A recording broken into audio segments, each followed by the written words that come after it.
하나님께서 예언을 통해서 약속해 주셨던 구세주 오심을 여러분 모두 진심으로 환영하고 모셔드리는 여러분이 되시길 주님의 이름으로 축복합니다.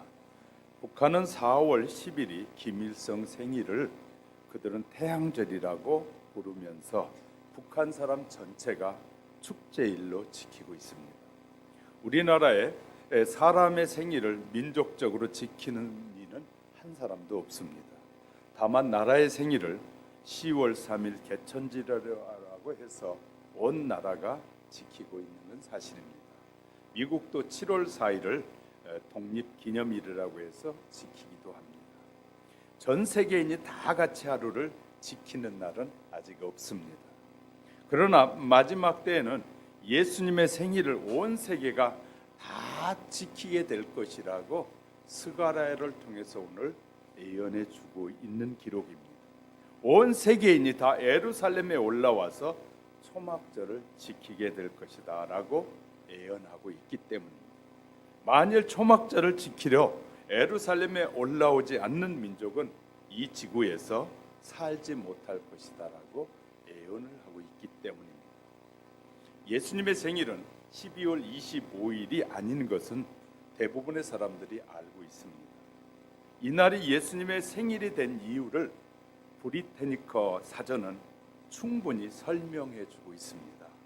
로마 제국이 온 세상을 지배하고 있을 때 초대교회도 역시 모두가 이 로마 시대와 연결되어 있기 때문에 이 본래 12월 25일은 로마 제국에 섬기던 태양신, 여기 미스라와 담무스라는 태양신을 섬기는 생일이었습니다. 그런 로마에 기독교가 들어오면서 온 세계는 로마의 지배하에 있게 되었을 때 로마에 살고 있는 기독교인들이 로마인들이 가장 성대하게 지키는 미스라라는 이 축제일에 저들은 열심히 떠들고 놀고 난리를 치는데 우리는 가만히 있을 수가 없지 않느냐. 우리를 구원하시기 위해서 오신 그 예수님의 이 기쁨을 사람들에게 전하는 날로 우리도 정하자. 그래서 12월 25일 이방인을 섬기는 축제의 시간에 기독교인들은 모여서 예수님의 탄생의 기쁨을 전하기 시작하게 되었습니다. 기독교인들이 그날 온통 태양신을 우상을 숭배하는 그 난리 속에서 예수님의 이 탄생의 기쁨을 힘차게 증거하기 위해서 제정하여 기독교인들이 이 그날을 정한 것이 바로 336년입니다. 물론 로마나 그 영향권에 있는 모든 사람들은 12월 25일이 예수님의 생일로 정한 의도를 그 당시의 사람들도 잘 알고 있었습니다. 이단들이 극성을 부릴 때 더 열심히 주님을 섬기려는 사람들이 성탄절을 이제 그날로 정하여 지키게 되었습니다. 그러나 로마 근교에 있는 기독교인들은 예수님의 생일이 아니라고 그들은 지키지 않았습니다. 424년까지 성탄절을 지키지 않았는데 그 후로 로마가 계속해서 이 팽창을 하면서 기독교인이 늘어나게 되자 이제 이왕 예수님의 생일을 지킬 것이라면 12월 25일을 지키자는 공감대가 형성되게 됐습니다. 그래서 425년부터 지키기 시작했다라고 기록하고 있습니다. 그러나 참된 성탄절은 초막절이라는 사실을 성경이 우리에게 말해주고 있습니다. 그래서 우리는 성경에서 찾아볼 수 있는데 증거는 첫 번째 증거는 이 강보입니다. 이스라엘 온 민족이 예루살렘에서 이 베들레헴까지 1년 동안 이 많은 사람들이 가득하게 잔치가 벌어지는 때가 3번 있는데 그때가 6월절이요, 두 번째는 칠칠절이요, 세 번째는 초막절입니다. 예루살렘까지 사람들이 가득 찬 절기가 바로 예수님의 탄생, 절기 때 탄생하셨기 때문이죠. 세 절기 중에 하나가 틀림이 없습니다. 초막절에는 여기저기에 기둥을 세워놓고 불을 피웠는데 오늘날로 말하면 가로등을 세웠다 그 말이죠.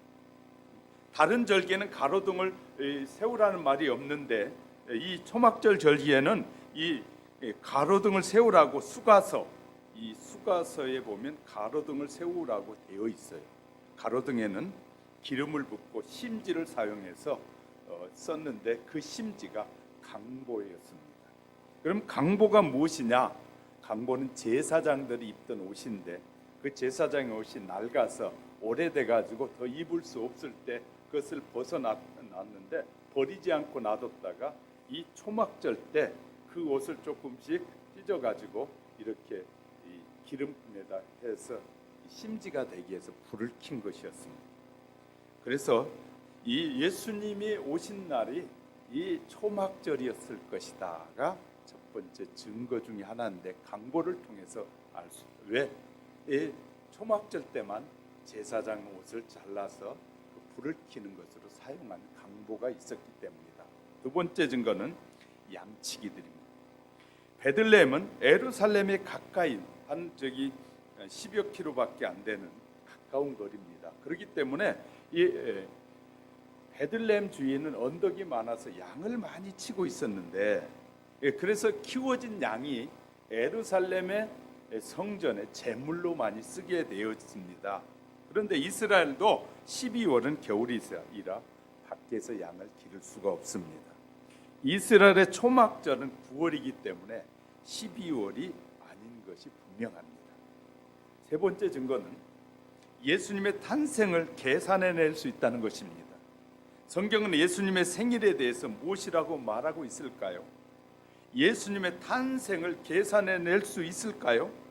성경은 계산해낼 수 있다라고 가르쳐주고 있습니다.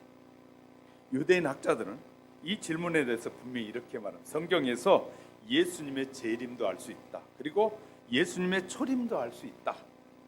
우린 성경에서 예수님의 생일을 계산해낼 수 있다고 말하는 리차드 하리스는 성경에서 예수님의 생일을 계산하려면 기본적으로 몇 가지 알아야 할 일이 있다라고 하면서 첫 번째는 24반차다.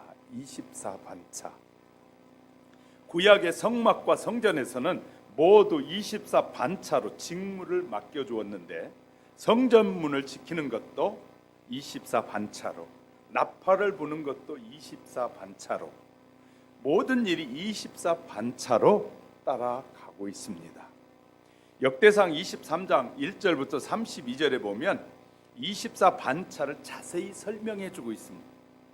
그리고 24장 19절에 보면 이와 같은 반차로 여호와의 전에 들어가서 이스라엘 하나님 여호와께 저희 조상 아론에게 명하신 규례대로 수종 들었더라 라고 말하고 있습니다. 24반차를 따라 교대를 하면서 이 교대하면서 이 모든 일을 했다는 거예요. 나누면서 제사장들이 모든 일을 하는데 얼마만큼 하다가 교체했을까? 여러분 아십니까? 제사장이 한번 들어가면 얼마만큼 있다가 나왔을까요? 성경은 이 모든 것을 우리에게 정확하게 가르쳐 주고 있습니다. 예, 그리고 어느 날 교체했느냐, 어떤 날 교체했느냐, 성경은 이 규정에 대해서 분명히 대답하기를 한마디로 정의해 보면 일주일씩 성전에서 일했다는 거예요. 그리고 매 안식일마다 들어가는 제사장이 입번하였고 일하던 제사장이 일주일씩 성전에서 일하다가 출번하였다라고 역대하 23장 4절 8절 속에서 기록하고 있습니다. 레위 사람과 유다 무리가 제사장 여호야다의 모든 명한 바를 준행하여 각기 수하에 안식일에 입번할 자와 안식일에 출번할 자를 거느리고 있으니 이는 제사장 여호야다가 출번하는 자를 보내지 아니함이더라 라고 쓰고 있어요. 자, 24반차라면 문제가 발생하게 되는데 1년이 이 교대로 한다면 48주가 됩니다. 그럼 52주에 1년이 되는데 48주가 되는 거죠. 그러면 나머지 4주는 누가 어떻게 제사를 드리면서 이 성전에서 또 성막에서 섬겼느냐라는 의문을 갖게 될 것입니다. 이스라엘 백성들은 1년에 세 절기를 길게 의무적으로 지키게 되는데 장장 8일씩 지켰습니다. 8일간씩 지키게 되는데 신명기 16장 16절에 너희 중 모든 남자는 1년 3차 곧 무교절과 칠칠절과 초막절에 내 하나님 여호와의 택하신 곳에서 여호와께 보이되 공수로 여호와께 보이지 말고 라고. 무교절과 칠칠절과 초막절인데 초막절 바로 앞주간이 대속죄일입니다. 그래서 이 주간은 모두 하나님 앞에 특별히 제사를 드리게 되는 한 주간이에요. 이 1년 동안에 자범죄와 원죄를 다 아세셀 양에게 전가시켜 죽임으로 죄삼을 받는 날이 바로 대속죄일이거든요. 그러기에 모든 네 절기를 지키는 셈이 되는 것이죠. 무교절 한 주간, 칠칠절 한 주간, 속죄주일 한 주간, 그 다음에 초막절 한 주간. 이 네 절기에 24 반차를 따르지 않고, 이 네 절기에는 반차를 따르지 않고 모든 제사장이 그 절기에는 지켰다. 역대하 5장 11절에 보니까 이때 제사장들이 그 반차대로 하지 아니하고 스스로 성결케 하고 성소에 있다가 나오매라고 기록돼 있다. 그러니까 이 네 번의 절기 때는 뭐 했다는 거예요? 제사장들이 모두가 다 함께 성전과 성막에서 하나님께 제사를 드렸더라라고 기록하고 있습니다. 그런데 오늘 이 누가복음을 쓴 누가는 예수님의 탄생을 기록하면서 세례 요한의 이 출생부터 시작하고 있습니다. 당시 사가랴라는 제사장이 있었는데 그는 24 반차에서 이 아비아의 반차에 속한 제사장이 바로 사가랴입니다. 그의 아내 엘리사벳은 아이를 가지지 못했고 그 당시에 이 상황을 정확하게 기록하고 있는데 누가복음 1장 5절부터 8절에 유다 왕 헤롯 때에 아비아 반열에 제사장 하나가 있으니 이름은 사가랴라. 그 아내는 아론의 자손이니 이름은 엘리사벳이라. 이 두 사람이 하나님 앞에서 의인이니 주의 모든 계명과 규례대로 흠 없이 행하더라. 엘리사벳이 수태를 못하므로 저희가 무자하고 두 사람의 나이가 많더라. 마침 사가랴가 그 반열의 차례대로 제사장의 직무를 하나님 앞에 행할세. 그러니까 제사장으로서 지금 사명을 직무를 감당하고 있을 그때 우린 여기에서 언급한 역대상 23장 제사장의 24 반차 중에 이 사가랴는 바로 여덟 번째 반차에 속한 사람이었습니다. 왜냐하면 그가 바로 여덟 번째가 아비야이기 때문에. 자, 그런데 사가랴는 아비야의 후손이고 여덟 번째 반차에 속한 사람입니다. 한 제사장은 1년에 모두 5번 성전에 들어가게 되는데 이 세 절기의 제사장은 모두 들어갑니다. 그리고 2번은 자기 반차 때에 이 성전에 들어가서 하나님을 섬기고 있었다는 것이에요. 그러면 사가랴가 들어간 것은 절기 때가 아닌 것이 분명한 것이죠. 반차를 따라 들어갔다고 하니까 그는 절기 때 들어간 사람이 아니었다. 왜 그럴까요? 절기 때는 모두가 들어갔는데 반차를 따라 들어갔다고 기록하고 있으니 그러면 2번 들어가는 반차 중에 한 번의 때에 들어간 것이다. 자, 첫 번째 반차의 시작을 살펴보면 그러면 첫 번째 반차가 언제 시작됐느냐, 성막이 언제 다 만들어졌는지를 알아야 하는데 성경에 기록하기를 출애굽기 40장 1절부터 3절에 여호와께서 모세에게 일러 가라사대 너는 정월 초 1일에 성막 곧 회막을 세우고 또 증거궤를 들어놓고 또 장으로 그 궤를 가리우고 유대인의 달력과 우리의 달력이 한 3개월 정도 차이가 납니다. 유대인의 달력에 의하면 니산월이 1월 달입니다. 니산월 1월 즉 1월 1일에 성막이 완성됐다라는 것을 성경이 우리에게 가르쳐주고 있습니다. 그런데 성막을 세우고 12일간은 12지파가 매일 한 지파씩 하나님 앞에 이 제물을 드려서 이 제사를 드렸습니다. 그래서 족장들이 하나님께 정성을 다해 드리는 그 드린 성막의 역사가 이제 시작된 것인데요. 같은 날 모세가 하나님의 음성을 듣게 되는데 12번째 드리는 날 듣게 되는데 민수기 7장 89절에 가보니까 모세가 회막에 들어가서 여호와께 말씀할 때에 증거계 위 속죄소 위에 그 두 그룹 사이에서 모세에게 말씀하는 소리가 들렸으니 여호와께서 그에게 말씀하심이었더라.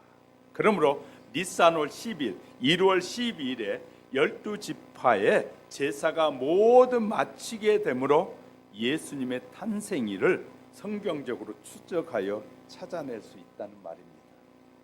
누가는 또 기록하기를 2장 1절부터 7절에서 이때 이 가이사 아구스가 영을 내려 천하로 다 호적하라 하였으니 이 호적은 구레네가 수리아 총독되었을 때 첫 번 한 것이라. 모든 사람이 호적하러 각각 고향으로 돌아가며 요셉도 다윗의 집 족속인 고로 갈릴리 나사렛 동네에서 유대를 향하여 베들레헴이라 하는 다윗의 동네로 그 종언한 마리아와 함께 호적하러 올라가니 마리아가 이미 잉태되었더라. 거기 있을 때 해산할 날이 차서 맏아들을 낳아 강보로 싸서 구위에 누웠으니 이는 사관에 여관이 없는 곳이었더라. 거할 곳이 없는 곳이었더라. 이방인. 다시 말해 사람들이 거할 수 없었다. 아비야의 반열인 사가랴의 조상 아비야가 언제 일을 시작하였는지를 찾아보면 이제 언급한 것이 알 수 있는데 1월 12일인데 12 족장들의 제사가 끝나고 13일이 되면 반열대로 제사가 시작되었는데 그렇지 않습니다. 왜냐하면 1월 14일이 무슨 날이냐면요, 유대인들이 가장 소중하게 여기는 유월절입니다. 그래서 12일에 끝나고 13일 하루 쉬고 14일부터 유월절이 시작된 것이에요. 자, 제사장들이 다 같이 특별 절기가 시작됐어요. 따라서 10일에 모두 족장 제사가 끝나고 하루를 기다렸다가 14일부터 유월절을 기다려서 모든 제사장들이 다 같이 제사에 참여했을 것이 분명합니다. 그런데 성막부터 성전까지 제사는 모두가 반차를 따라하는 것이 똑같습니다. 따라서 BC 4세기의 상황을 살펴보면 BC 4년 니산월 1월 즉 1월 1일입니다. 우리 달력으로는 3월 29일부터 4월 9일까지 12족장의 제사가 마치니 우리 달력으로 4월 12일이요. 6월절이 시작되는 거죠. 1월 14일부터 6월절인데 그날이 바로 우리 달력으로 4월 12일이기 때문에 8일간 지키게 됩니다. 따라서 20일에 6월절이 끝나고 21일이 안식일이었으므로 4월 21일부터 24 반차 중에 첫 번째 반차의 제사장이 성전에 들어가서 일하기 시작합니다. 4월 28일에 두 번째 반차가 들어갑니다. 중간에 6월 16일부터 특별절기인 77절 즉 오순절이 시작됩니다. 따라서 스가랴는 8번째 반차이기 때문에 9번째 주간 후인 6월 16일부터 일하였습니다. 그러므로 스가랴는 6월 23일 안식일에 임무 교대를 하였는데 스가랴는 이 아들을 주시겠다고 하신 하나님의 약속을 믿지 못했기 때문에 뭐가 되었대? 벙어리가 되었다라고 누가복음 1장 8절 이하에서 쓰고 있습니다. 그러면 스가랴는 제사 드리다가 벙어리가 되었다고 이를 포기하고 갔느냐? 사실은 그 정도는 포기해야 마땅하지만 그러나 스가랴는 포기하지 않고 자기 임무 기간 동안에 조금도 요동하지 않고 일하게 됩니다. 6월 세례 요한이 임신하게 되어 다음해 3월에 탄생하게 됩니다. 예수님은 6개월 뒤에 오셨으니까 생일은 9월의 초막절이 분명한 것을 알 수 있다는 것입니다. 자, 오늘 본문으로 들어갑니다. 본문에 들어가서 12절에 보면 예루살렘을 뭐 하는 거예요? 공격한 모든 백성에게 여호와께서 내리실 재앙은 이러하니라. 곧 섰을 때 그들의 살이 썩으며 그들의 눈동자가 눈구멍 속에서 썩으며 그들의 혀가 입 속에서 썩을 것이요. 하나님의 백성 이스라엘을 괴롭히는 자를 하나님은 그냥 두시지 않겠다는 것입니다. 여기서 재앙은 히브리어로 마게파라는 것인데 이 말은 강타하다, 처부수다라는 뜻을 가지고 있어요. 자, 예루살렘을 친 모든 백성들에게 재앙을 준다는 말이기도 합니다. 자, 서 있으면 살이 썩고 눈동자에 눈구멍이 썩고 혀가 입 속에서 썩고 간이 내장 속에서 썩는다. 무서운 재앙이 임한다고 13절 14절에서 여러분이 읽은 본문 속에 나와 있습니다. 그래서 수많은 이 강대국들이 이스라엘 쳐들어오면서 다른 나라와 전쟁을 하여서 막 빼앗았던 많은 금은보화를 가지고 이 전쟁에 참여했다가 전쟁에 패함으로 그들의 것이 그 금은보화가 다 누구의 것이 되냐면 이스라엘 하나님의 택한 백성의 것이 될 것이다 라고 쓰고 있어요. 그러면서 하나님이 너희를 그렇게 이방 나라들의 금은보화를 모아다가 너희에게 주게 될 것이다. 그러니까 하나님을 잘 섬기는 하나님의 백성들은 하나님께서 이 모든 것을 모아다 줄 것이다 라고 쓰고 있는 것입니다. 얼마나 놀라요. 그 15절 또 말과 너새와 낙타와 나귀와 그 전에 있는 모든 가축에게 미칠 재앙도 그 재앙과 같다. 이스라엘 쳐들어온 적군들이 부리던 말 노새 그리고 낙타에게도 재앙이 미치게 될 것이다. 얼마나 놀라운 일이니. 왜 초막절이 온 지구가 지키는 기념일이 되어야 할까요? 왜 초막절은 마지막 기념일이 되어야 할까요? 왜 초막절을 지키지 않으면 저주가 임할까요? 이유는 딱 한 가지입니다. 예수님의 생일이기 때문에. 얼굴 드시고 절 보세요. 초막절은 예수님의 생일이기 때문에 예수님의 생일을 지키지 않으면 하나님이 뭐 하시겠다? 심판하시겠다는 거예요. 왜 예수님의 생일을 마지막까지 축제일로 지켜야 하는지를 우리가 살펴가는 사이에 하나님께서 저와 여러분에게 말씀하시고자 하시는 음성을 듣는 시간이 되시기를 주님의 이름으로 축복합니다. 첫 번째는 예수님이 인류의 구원자이기 때문입니다. 첫 번째, 이 세상을 살아가는 사람들에게 예수님이 필요 없는 사람은 단 한 사람도 없다는 것입니다. 인간은 모두가 구원받아야 할 죄인이기 때문이죠. 사람이 죄를 범하였으며 하나님의 영광에 이르지 못한다고 성경은 우리에게 분명히 말씀해 주고 있습니다. 하나님께서는 천하에 구원을 받을 만한 다른 이름을 그 어느 누구에도 주신 적이 없다는 것이에요. 성경은 우리에게 분명히 선언합니다. 예수 이름 외에는 예수로 말미암지 않고는 그 어떤 이름으로도 이 죄에서 용서함을 받아 구원 얻게 되는 일이 없다라고 단언하고 있습니다. 그렇기 때문에 예수님의 생일이 얼마나 소중한 일인지 모른다는 것입니다. 예수님의 자신의 생일에 온 세상을 심판하는 초막절 심판이 있다는 것입니다. 의미심장한 내용입니다. 그러므로 마지막 때 온 세상 사람들이 초막절을 지키게 될 것이다. 그런데 지금 거의 그렇게 돼가고 있습니다. 모든 나라들이 25일을 성탄절로 알고 성탄절로 여기면서 지금 세계가 흘러가고 있어요. 2014년 초막절에 대해서 양재동 횃불회관에서 이스라엘에서 온 랍비를 초청해서 초막절 세미나를 해봤는데요. 랍비가 초막절을 지키는 것을 재연해 보여줬어요. 한국 목사님들에게 보여주면서 실제를 보여주고 난 다음에 토론을 했습니다. 그래서 어느 목사님이 질문합니다. 어떻게 온 세상 사람들이 예루살렘으로 갈 수 있을까요? 성경은 분명히 온 족속이 간다고 되어 있습니다. 그랬더니 랍비가 이렇게 대답하는 것이었습니다. 솔직히 그 문제는 아직 풀지 못했습니다. 또 다른 목사님이 질문했습니다. 혹시 대표가 가는 것은 아닐까요? 혹시 대통령의 조문을 이 각국 대사관에 의해서 하는 것처럼 각 나라에서 초막절을 지키는 이 대표단만 보내고 나머지는 각 나라에서 지키는 것은 아닐까요? 라고 물어봤습니다. 그랬더니 그 랍비가 하는 말이 아직 그것은 풀지를 못했습니다. 여간 마지막 때는 온 세계 사람들이 성탄절을 지키는 건 사실이라는 것입니다. 예수님의 생일을 휴일로 전하는 세계 유일의 절기가 될 것이다 라고 말하고 있는 것입니다.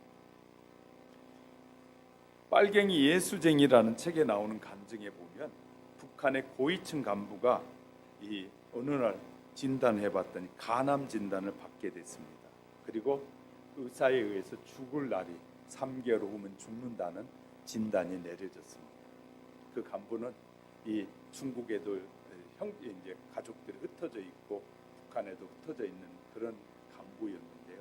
그는 이제 의사의 진단을 받고 얼마 살지 못한다 그러니까 형제들이나 가족들이나 한번 만나보고 죽겠다라고 하고 이제 평양에 있는 가족도 만나고 마지막으로 이제 중국에 가 있는 이 가족들을 만나려고 중국에를 갔습니다.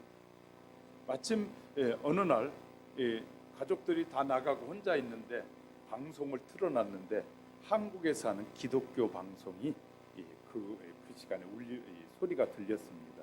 그래서 무슨 소린가 하고 가만히 들어봤더니 기독교 방송에서 한 목사님이 이렇게 설교를 하시더니 그 다음에 지금 어디에 있는 분이든지 상관없습니다. 성경책을 당신이 아픈 곳에 얹어 놓으십시오. 제가 기도하겠습니다. 그래서 자기도 이제 간암으로 죽는다고 하니까 자기도 모르는 사이 옆에 있는 성경책을 가지고 배후에다 올려놨어요. 그때 방송에서 목사님 기도합니다. 나사렛 예수 이름 명하노니 질병은 떠나갈지어다 하는 기도하는 순간에 뭔가 자기 마음속에서 떠나가는 것을 느끼게 됩니다. 그리고 이상해서 다시 의사를 찾아갔더니 간암이 치료된 것을 알게 됐습니다. 그리고 나서 그는 중국에서 북한으로 들어가기 전에 예수를 자기의 구주로 고백하게 됩니다. 그리고 돌아갔습니다. 돌아갔는데 예수를 믿는다는 말을 어머니에게도 못하고, 왜냐하면 북한은 가족이라도 부모와 자식지간에도 서로 감시하기 때문에 자기 어머니에게 예수 믿었다는, 자기가 중국에 가서 이런 경험을 통해서 간암이 치료되고 이런 경험을 통해서 예수 믿었다는 고백을 못하고 있었는데 어느 날 고백을 하지 않으면 안 될 것 같아서 어머니에게 울면서 어머니 내가 중국에 갔다 누구누구네 집에 갔다가 방송을 보다가 그 한국 방송의 기독교 방송에서 이 설교하신 목사님이 성경을 위에 놓으라 그래서 올렸더니 이상해서 그 따라했더니 치료가 됐습니다. 그랬더니 어머니가 눈물을 쏟으면서 대답하기를, 내가 너를 위해서 40년 동안 기도했는데, 예수 믿으라고 기도했는데 하나님이 오늘에야 응답해 주셨다고 하면서 너무너무 기뻐했다고 합니다. 왜냐하면 어머니도 예수 믿었지만 아들에게 예수 믿으라고 한 말을 못했다는 것이에요. 그만큼 폐쇄 사회입니다. 그런데 그 사회를 존중하고 그 사회를 따라가려는 사람들 이해가 안 되는 것이죠. 얼마나 지금 남한에서 북한을 추종하는 세력들이 많이 있습니다. 폐쇄적인 사회, 부모를 개패도 패 죽이고 찔려 죽이는 그들을 따라가려는 그런 사상을 가진 자들이 함께 우리와 살고 있거든요. 그들에 의해서 지금 나라가 지금 난리거든요. 심각한 나라에 지금 우리나라가요. 예수 믿는 사람도 제정신 못 차린 사람들 얼마나 많은지 몰라요. 6.25 때 가장 많이 죽은 사람이 예수 믿는 사람이에요. 김일성을 신으로 섬기지 않는다고 해가지고, 교회는 하나님 외에 이 김일성이가 신이어야 되는데 김일성 외에 하나님을 믿는다고 해서 기독교인들이 교회가 얼마나 많이 무너져. 북한의 3만 교회 교회가 전부 공산 당사가 됐어요. 그런데도 예수 믿는 사람들이 뭐가 뭔지를 모르는 어처구니 없는 사람들이 많아요. 여러분이 존경하는 그 사람들이 공산주의를 추종하는 사람들이라면 우리는 그들 반대해야 돼요. 예수를 정말로 여러분이 마음속으로 믿는다면. 잘못하면 두 신을 섬기는 사람이 될 수 있기 때문인 것이에요.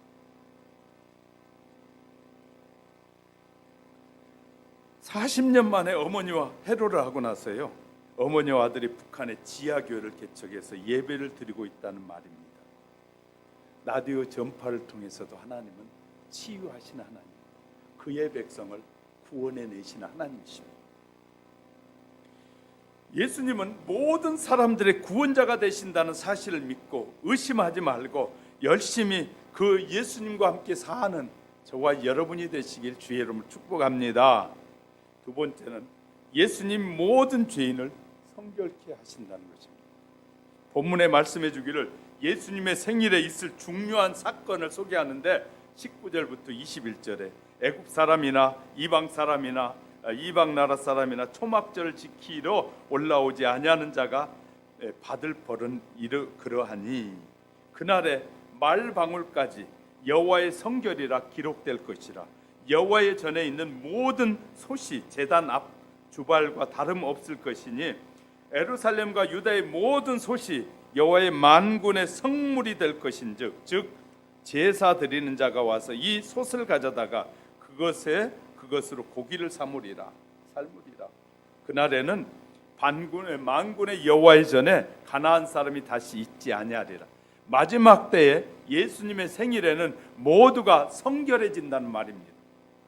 심지어 말 방울까지 여호와의 성결이라고 기록할 것이다. 여호와의 성결이라는 말은 제사장의 머리에 있는 말입니다. 절 보세요. 제사장의 머리에는 여호와께 성결이라고 쓰고 있어요. 그런데 모든 사람들이 그날에는 여호와의 성결이라고 말 방울에까지 붙게 될 것이다. 얼마나 놀라운 일인지 몰라. 최고의 언어인데, 그런데 짐승에까지 이렇게 될 것이다. 예루살렘과 유다의 모든 집에 있는 솥들이 성물이 되는 시기가 바로 초막절 예수님의 생일이라는 거예요. 열방이 예루살렘에 모일 것입니다. 그렇게 되면 예루살렘과 유다 집에 있는 모든 솥들이 익는 고기들이 모두 다 성결하게 된다. 다시 말해 그곳에 모여 예배하며 함께 먹는 그들은 모두 다 성결한 백성이 된다는 거예요. 예수님 모든 것을 성결하게 하시는 분이기 때문에 초막절 예수님의 생일은 모두에게 필요한 절기의 하나입니다. 어느 재상이 이스라엘을 여행하다가 예수님을 구주로 영접하게 됐습니다. 귀국해서 그는 늘 예수님을 말하면서 그분이 우리의 죄를 짊어지고 죽으셨기 때문에 우리의 영혼이 구원받았다고 전했습니다.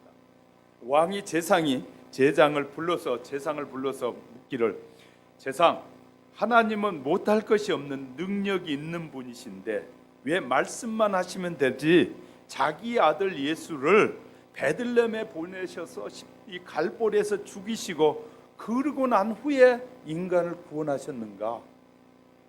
그거에 대해서 아는가라고 물었더니 재상이, 왕이여 하루만 여유를 주시면 제가 그거에 대한 대답을 드리겠습니다. 그리고 나서 돌아와서 재상은 목수를 불러다가 그 왕자하고 비슷하게 생긴 모형을 만들어 가지고 이 정교한 모형을 만든 다음에 왕자가 늘 입은 옷을, 또 비슷한 옷을 그거에서 딱 입혔어요.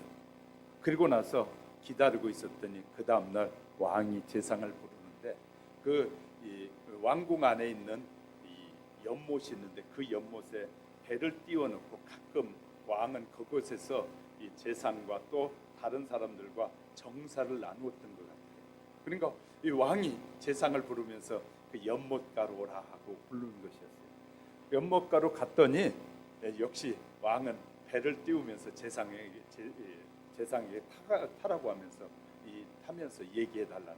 그래서 배를 탔는데 그때 재상은 몰래 그 모형을 가지고 갔다가 조금 배가 중간쯤 들어갔을 때 이 실수로 그것을 빠뜨렸어요. 그랬더니 의도적으로 한 것이죠. 이제 재상은 그랬더니 왕이 자기 왕자가 빠진 줄 알고 옷도 벗지 않고 왕이 물속으로 확 뛰어 들어가더라. 그래가지고 그 모형을 수영하면서 끌고 나오더랍니다. 그때 재상이 이렇게 말했답니다. 아, 왕이요, 그냥 놔두십시오. 저가 들어가겠습니다. 그랬더니 아니야, 무슨 소리야, 그런 말 하지 마. 그때 재상이 왕의 손을 잡아주면서 끌어올리면서 제가 오늘 말씀 저에게 물은 것에 대한 대답을 해드리려고 한 내용이었습니다. 그래서 이런 것입니다. 왕이 이렇게 재상에게 말했다. 제가 건지겠습니다. 그랬더니 야, 너희를 어떻게 믿냐, 내가 들어가야지 하고 왕이 뛰어들어갔다. 하나님께서 하도 급하시니까 당신의 아들을 보내셔서 당신이 스스로 물속에 들어가서 우리를 건지셨다는 말입니다. 믿으시면 아멘. 아멘. 예수님이 우리의 모두를 죄에서 성결하게 하시고 구원하신 우리들의 구주가 되십니다. 그러므로 성결되기 원하거든 성결케 되기를 원하거든 주 예수를 영접하라. 예수님을 영접하면 저와 여러분이 성결해지고 정결해짐을 믿으시기를 주님의 이름으로 축복합니다. 세 번째는 예수님만 사단의 도전을 심판해 하실 수 있는 분이시기 때문에 본문은 우리에게 말해주기를 21절에서 예루살렘과 유다의 모든 솥이 만군의 여호와의 성물이 될 것인즉 제사 드리는 자가 와서 그 솥을 가져다가 그것으로 고기를 삶으리라.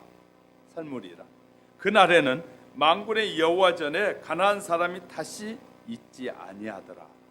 그날이란 말은 마지막 때 온 세상 사람들의 축제인 성탄절에 그날에 가나안 사람들이 다시는 그곳에 있지 못한다. 그 말은 가나안 사람들은 이방인이라고 말하거든요. 다시 말해 사탄의 사람들입니다.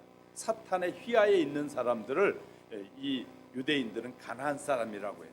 그런 사람들은 그곳에 있지 못하리라. 다시 말해 마지막 성탄의 축제 때는 이제 믿지 않는 모든 자들은 심판을 통해서 그 잔치에 참여하지 못하게 될 것이다. 이 말을 하고 있습니다. 숲속의 작은 옹달샘에서 애벌레들이 옹기종기 모여 있었습니다. 평화롭게 살고 있는데 그런데 어느 날부턴가 한 마리가 두 마리씩 올라가기 시작하는데 사라지기 시작했는데 제일 어른 애벌레가 모두를 불러놓고 물었습니다. 우리 동료들이 하나둘씩 행방불명이 되고 있다. 누가 그 이유가 무엇인지 아느냐? 모두 다 침묵을 지키고 있을 때 애벌레 하나가 일어나서 말합니다. 이상합니다. 내가 가만히 보니 우리 동료들이 연꽃 줄기를 타고 올라가기만 하면 내려오지 않고 사라집니다. 그 후에 한 애벌레가 연꽃 위에 올라가 봤더니 조금 후에 그 애벌레가 잠자리가 돼서 하늘로 날아가는 것이었습니다. 그는 애벌레들에게 동료들이 사라지는 비밀을 알려주려고 다시 물속으로 내려오는 애벌레는 하나도 없더라는 거예요. 저와 여러분이 이 의미를 잘 살펴봐요. 예수님이 이렇게 말씀하셨어요. 어느 부자가 있었는데 부자가 이 호의호식하다. 그리고 그 집에는 가난한 거지가 있었는데 나사로는 거지가 있었는데 둘이는 이렇게 살다가 가난한 나사로는 얻어먹고 살다가 죽게 되고 부자도 죽게 됐다. 그랬더니 가봤더니 부자는 지옥에 가고 가난한 나사로는 천국에 있더라. 그랬더니 이제 이 부자가 이 아브라함에게 말합니다. 아니 나는 이 지옥에 왔는데 저 가난한 우리 집에 앞에서 얻어먹던 저 사람은 저 천국에 있는데 어떻게 대화할 수 없습니까? 그랬더니 대화가 안 된다고 말했어요. 그러면 저 나사로를 보내서 우리 형제 중에 아직도 이 세상에 살고 있는 형제들이 있으니까 이 지옥에 오지 않도록 좀 말해주면 안 되겠느냐? 그랬더니 뭐라고 말했습니까? 아브라함이 여기에 있는 사람이 내려가도 지금 땅에 있는 사람의 말을 믿지 않는 사람은 천국에 있는 사람이 내려가 말해도 안 믿는다. 지금 전파된 그 소식을 듣고 믿는 자만이 천국에 올 수 있다 라고 말하고 있습니다. 그건 잘 아셔야 됩니다. 저와 여러분은 하나님께서 기회를 주셔서 천국에 들어가서 영원토록 살 수 있는 기회를 허락해 주셨는데, 그 기회는 바로 지금 주어져 있습니다. 내가 예수 그리스도를 나의 구주로 고백하고 그분의 말씀 안에 살아갈 때 영원한 하나님의 백성으로서의 삶을 살게 될 것입니다. 오늘도 여러분 예수님을 통해서 우리에게 요청합니다. 너희가 누구든지 나의 말을 듣고 예수 그리스도를 나의 구주로 고백하고 믿으면 구원을 얻으리라. 오늘 지금도 저와 여러분 예수 그리스도를 나의 구주로 믿는 자만이 천국에 들어갈 수 있음을 분명히 말씀하고 있습니다. 어느 기독교인이 질문하기를, 마귀와 예수님과의 거리는 얼마나 되나요? 마귀가 우리에게 다가오는 시간은 얼마나 걸리나요? 라고 물었어요. 그리고 우리에게 떠나는 시간은, 우리에게서 떠나가는 시간은 얼마나 되나요? 마귀가 있다가도 떠나는 시간 얼마나 되나요? 이런 질문을 받고 한 사람이 대답합니다. 캄캄한 밤에 방에 불을 켜보십시오. 순식간에 방안이 환하게 밝아집니다. 그렇다고 어둠이 영원히 사라진 것은 아닙니다. 다시 불을 끄는 순간에 어둠이 다시 들어옵니다. 이 말에 정말 심각하게 생각해 봐야 될 의미가 담겨 있더라고요. 그렇다면 어둠이 영원히 사라진 것은 아니에요. 다시 불을 끄면 순식간에 들어옵니다. 빛과 어둠 간의 간격에 거리가 없습니다. 우리가요, 천국 가는 사람과 지옥 가는 사람의 거리는 없습니다. 오직 예수 그리스도를 믿음으로만 갈 수 있기 때문인 것이죠. 빛이 있으면 어둠이 사라지고 빛이 사라지면 어둠이 나타납니다. 마귀가 우리에게 오는 시간은 순식간입니다. 마귀는 결코 구말리장응천에 있는 것이 아닙니다. 그러나 우리의 빛이 있으면 마귀는 그 즉시 떠나가게 됩니다. 마찬가지로 그리스도의 빛이 없으면 마귀는 순식간에 우리에게로 와서 우리를 도둑질하고 죽이고 멸망시키는 것입니다. 우리가 진실로 하나님의 밝은 빛 가운데서 살아가면 빛 대신 주님을 마음에 모시고 성령 충만한 삶을 살면 어둠은 우리에게 밀려오지 않습니다. 사랑하는 성도 여러분, 저와 여러분이 하나님의 말씀, 예수 그리스도를 나의 구주로 모시고 말씀을 따라 살면 어둠은 우리를 사로잡을 수 없습니다. 왜냐하면 하나님께서 그의 아들을 통해서 약속하신 약속이 어둠이 너희를 주장하지 못할 것이라고 분명히 말씀하셨습니다. 예수님이 사탄을 진멸할 수 있는 믿음을 가지고 날마다 다시 오실 주님의 말씀에 순종하며 살아가는 저와 여러분이 되어야 됩니다. 예수님은 이길 수 있다는 거죠. 저도 그런 경험을 해보시죠. 너무너무 두렵고 떨린 캄캄한 밤에요. 불빛이 없는 곳에 지나는데 얼마나 두려움이 밀려오고, 그런데 그때요 문득 생각나는 것이 찬양해야겠다는 생각이 납니다.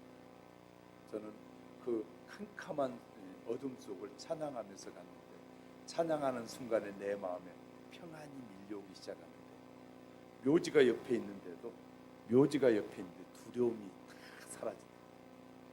우리는 어릴 때 크면서 참 여러 가지 두려운 마음들을 많이 배우고 살았습니다.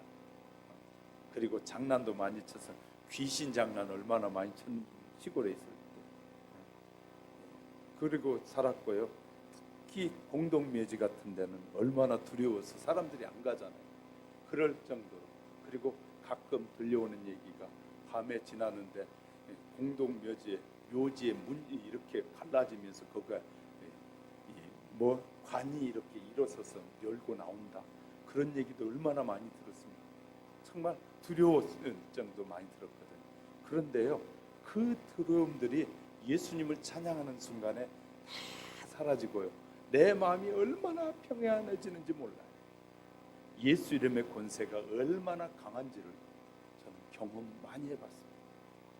저는요, 지금은 아무리 컴컴하고 어둡고 그런 데 가도 걱정이 없습니다. 왜냐하면 찬양 부르는 순간에 승리할 수 있음을 믿기 때문에, 예수 이름을 부르는 순간에 승리할 수 있기 때문입니다. 그 어떤 것도 이 어둠이 나를 주장하지 못하게 되어진 것이에요. 여러분도 경험할 수 있다면 하시면 좋겠어요. 그러면요, 어둠도 죽음도 이런 평안을 누리기 시작하면, 죽음이 앞에 올 때, 예수 믿는 사람이 죽음이 우리 앞에 올 때 어둠이 밀려오잖아요. 죽음은 어둠이니까 밀려오는 순간에도 주님을 생각하고 주님이 나를 맞이하는 것을 보게 되기 때문에 죽는 순간이 평안해지는 것이에요. 그래서요, 마지막을 사람들을 보면서 장례식을 염을 많이 하신 집사님들 그래요. 목사님, 그분 가셔서 염하러 가서 딱 이 수건을 벗기는 순간, 아, 이분 지옥 같구나, 천국 같구나, 저희들의 눈에는 보여요. 그들은 기도하면서 합니다. 우리는요, 기도하면서 살면 정말 어떤 환경 속에서도 반드시 하나님은 승리하도록 도와주신 분.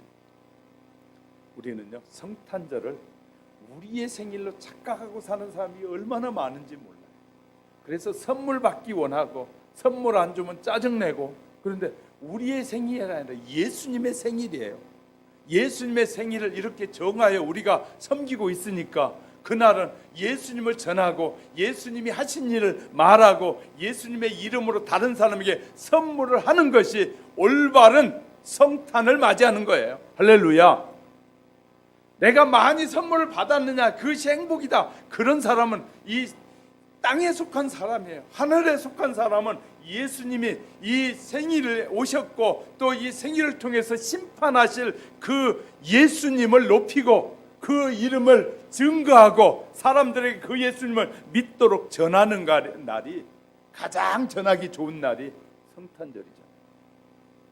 여러분, 혹시 내일도 끝나고 나가서 다른 친구들 만날 때 딴 얘기하지 말고 가능하면 예수님이 왜 오셨는지, 예수님이 오심을 온 세계 사람들이 왜 성탄을 축하하는지를 말해줘야지. 그래야 예수님이 전해지는 것이고 그들이 구원을 받을 수 있는 기회가 되는 것입니다. 우리는 그냥 모여서 성탄에 뭐 어디 추리가 멋있더라, 뭐가 멋있더라, 그런 것에 젖어 있으면 안 되고요. 저와 여러분은 말씀 앞에서, 하나님의 약속 앞에서 바르게 서야 돼요. 그래야 성탄의 올바른 의미를 깨닫는 것입니다. 사랑하는 우리 하영교회 성도 여러분, 성탄을 올바로 알고 올바로 전하며 삽시다. 우리들이 이 땅에 살다가 하나 둘씩 사라져서 어느 언젠가는 천국과 지옥으로 가게 될 것입니다. 그러나 이 땅에 돌아와서 천국과 지옥을 알려줄 수는 없습니다. 우리의 믿음으로 말미암아 그리스도와 더불어 새로운 피조물이 되기 때문입니다. 예수님의 생일을 초막절이고, 초막절은 열방의 모든 나라들의 축제 날이 될 것입니다. 우리는 그날을 사모하면서 우리 성탄절마다 우리는 주님의 마음으로 다른 사람에게, 구원받지 못하고 지옥에 가는 사람들에게 예수님의 복음의 핵심이 무엇인지를 전하며 우리가 최고의 예수님의 기쁨을 나누는 우리 모두가 될 수 있기를 주의 이름으로 축복합니다. 그리스도의 평안이 이 시간에 우리 온 성도들의 심령 속에 임하시기를 주님의 이름으로 축복합니다. 축복합니다. 그리스도의 그 위대하신 평화가 저와 여러분 속에 가득 부어져, 어떤 환경과 여건 속에서도 우리는 주님을 높이고 성삼위 하나님을 찬송하는 아름다운 하나님의 백성들이 되시기를, 하나님의 자녀들이 되시기를 주님의 이름으로 축복합니다. 기도하겠습니다.